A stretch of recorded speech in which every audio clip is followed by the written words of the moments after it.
Here we'll take a look at an animation provided by our textbook.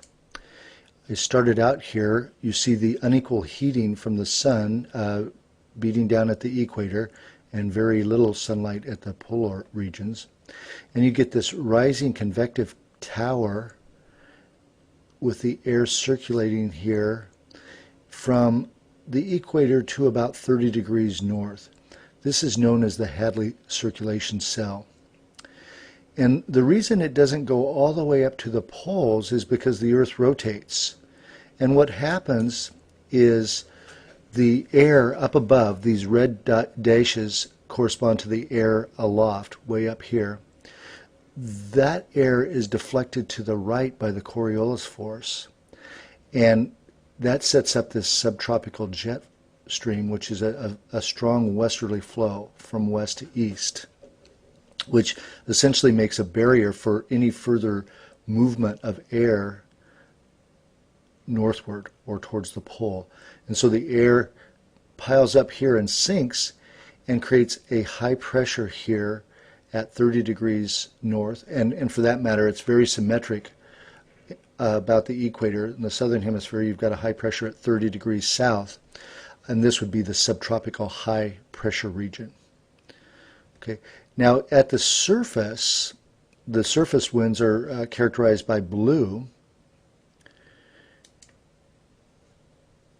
You get air flowing away from this high pressure, subtropical high at the surface, and into the equatorial low pressure regions here. And the air is deflected to the right by the Coriolis force in the northern hemisphere, giving you this northeast flow or the northeast trade winds in this region. In the southern hemisphere, it's quite symmetric. The air is deflected to the left as it travels along the surface toward the equator by the Coriolis force. It's deflected to the left, and that gives you southeast trade winds. Okay, at the surface, the airflow is away from this high pressure, subtropical high, and that's deflected to the right, giving you a strong westerly flow here at the surface. Okay, this is the westerly wind belt, and the United States, the lower 48 at least, is primarily in this westerly wind belt. The tip of Florida may be down here, but the contiguous U.S. is primarily in the westerly wind belt. Okay. The polar front is a line separating the very cold air mass in the polar regions from the warmer air to the south of it. And it's typically at about 60 degrees in the winter months. In the deep winter, it may come down a little bit further south, and sometimes even here in Vancouver, Washington, we get a blast of polar air coming down, and so it comes down as far as us sometimes.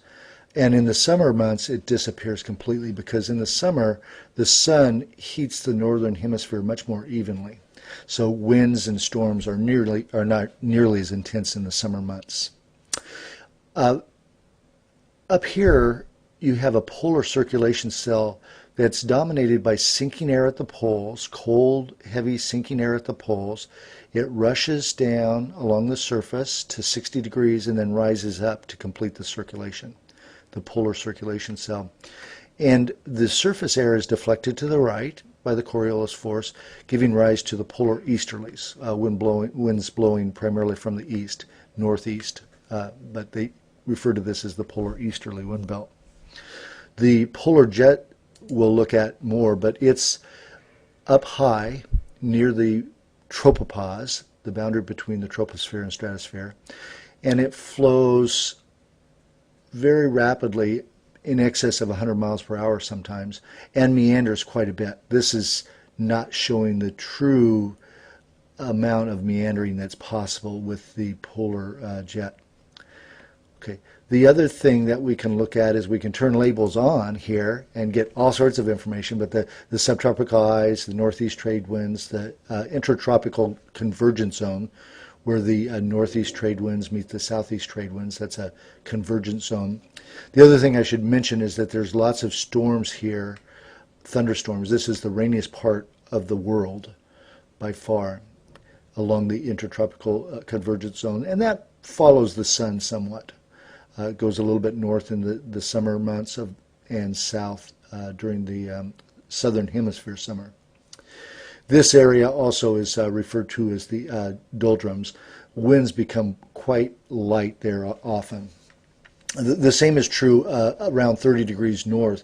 You often get very light winds, and this would be referred to as the horse latitudes. This isn't on there. But okay, good.